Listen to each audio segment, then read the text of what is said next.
What's going on YouTube? It's your boy Gman here again with another video. As always, don't forget to like and subscribe if you haven't already. We're here back with another episode of Life of Gman. So I apologize if my nose is bleeding a little bit. It's got a little bit of a cut. So today, I think what I'm really going to talk about is probably the fights that happened over the weekend. That was McGregor Diaz and Miesha Tate versus Holly Holm, and then I'm probably going to talk about some fights that are coming up in June that I'm really excited for. And then I'm also going to talk a little bit about some game releases that just came out. So feel free to skip around to figure out which part of the video you want to watch. So to start off, the fights over the weekend. So I guess I'll start with the co-main event. That was Holly Holm versus Miesha Tate in the title fight for the women's bantamweight championship. This was probably one of the best women's fights that I've ever seen. It was very closely matched. Neither competitor gave up. Miesha stayed in there all the way to the end. I mean, she won by submission in the 5th round. And Holly, props to her. She was a real competitor.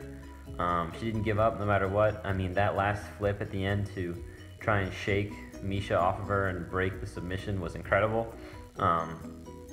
And overall, I think it's a great win for Miesha. I think it's what she's been after for a while. I mean, she's got beat by Ronda twice, and now she finally got another shot.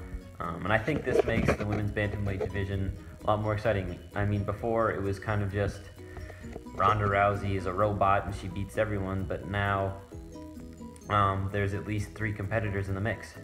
So, I mean, I'm excited for what's to come. I think Holly comes back stronger than ever. I think she's going to keep working and grinding away to try and regain her belt. I think Ronda comes back because she wants to be Holly, and I think Miesha wants to prove that she can stay at the top. So, I think it's definitely going to be an exciting couple of months in terms of women's fights. The main event, I was kind of disappointed. I really wanted my boy Conor to win, but sadly it didn't turn out that way. He definitely, I agree with what he said. You know, he put on a lot of weight really fast and his cardio wasn't there. He just wasn't able to keep it up, whereas Nate, who has been fighting at that weight or lighter for almost 10 years now, so it's just another day for him. And Conor, while I have to say he did win the 1st round. I don't think it was even close. He tagged up Nate really good, and his strikes were fantastic. But as Nate pointed out, like, he's got the reach advantage. I mean, Conor is 5'9", Nate's 6'1", has a 2-inch reach advantage in terms of wingspan, and Conor just wasn't able to hit him, you know. And he blew all his energy, and then he tried to take it to the ground with a Brazilian Jiu-Jitsu black belt, whereas Conor comes from a boxing background. So taking it to the ground was not what he wanted to do. But, you know, props to him for being humble in defeat. He took it gracefully, and I'm glad that he's basically said, you know, I'm gonna come back and I'm gonna be better than ever. And I can't wait to see that, because I honestly think he's one of the most exciting fighters to watch in the sport, and he's great for the sport as well. So Conor McGregor, I look forward to your return. And now in terms of fights to come, so coming up next, we've kind of got Dominic Cruz versus Uriah Faber. That'll be exciting because I like watching Uriah Faber. He's a California kid. Been watching ever since he was in the World Cage Fighting Championship before they merged with the UFC. He was always a strong contender, and it'll be nice to see if he can finally grab a belt of his own. And then Dominic Cruz, I'm not sure. I'm not sure what to think of him right now. I don't necessarily agree with everything he says, so I look forward to their fight. And then also the fight that I'm really, really getting excited for is definitely going to be John Jones versus Daniel Cormier on June 4th. This is the rematch between John Jones and DC. Bones took the match the first time they met by decision. And really, what makes me excited for this fight is that I want John to win. I want John to win so bad. I want him to win as much as he wants to win. because you can see that those guys have nothing but pure hatred for each other. I mean, however, I do think that John has the upper hand. He's younger, he's gotten bigger, he's gotten faster, his athleticism is increasing by the day, and DC is only getting older. Dude's 37. Like, every day that ticks by, the fight becomes more and more skewed in John's favor. So I don't think DC's up to all this talk. I think he's just a dog barking. He'll definitely, I think, fall Jones either by TKO or decision, or he'd be submitted. I don't think he's got a DC. Props to DC for having a strong chin. I think he'll be able to withstand Jones's strikes, but I don't think he'll be able to last. I definitely don't think it will go 5 rounds like the last fight. I think John will he's a calculated killer. He'll home in and pick Daniel apart. But that's really it for UFC talk. I mean, I really like watching it. My family hates it because they don't like watching people fight each other, but I think it's really exciting.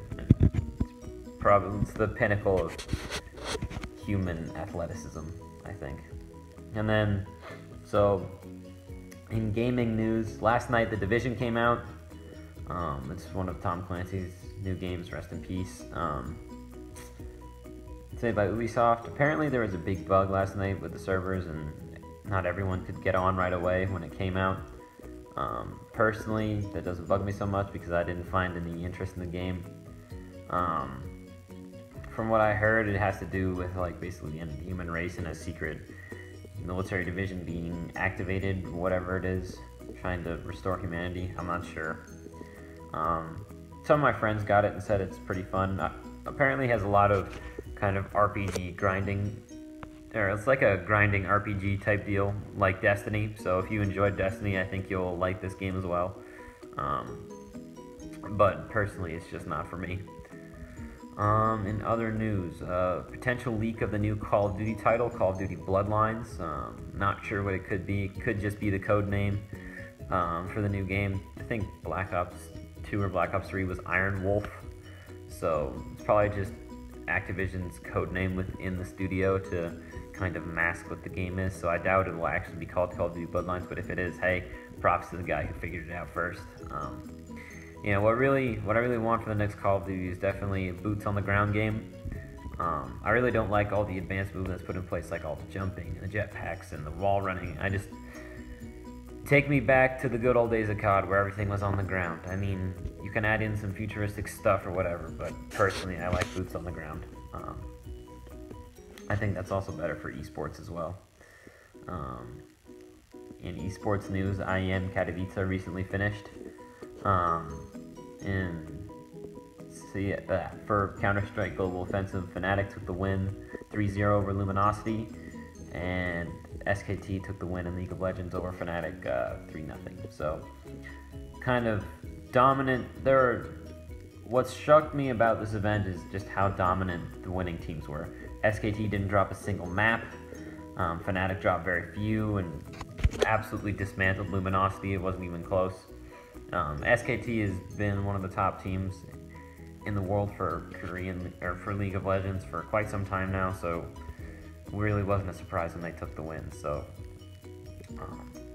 another poor showing by Chinese League of Legends teams. I think that was kind of disappointing when they did so poorly last year at World Championships for Season 5 and have just continued the trend of not showing up at LAN when it really mattered. So hopefully they figure their crap out, because watching Korean teams be the best is kind of getting old now. But yeah, I'm not sure what else in major news is interesting to talk about. I mean, Nancy Reagan died. God bless her soul. Rest in peace. Great American right there. But yeah, I think I'm going to call it a video here. I hope you guys enjoyed my little ramble. Don't forget to like and subscribe if you haven't already. And this is your boy Gman, and as always, take care.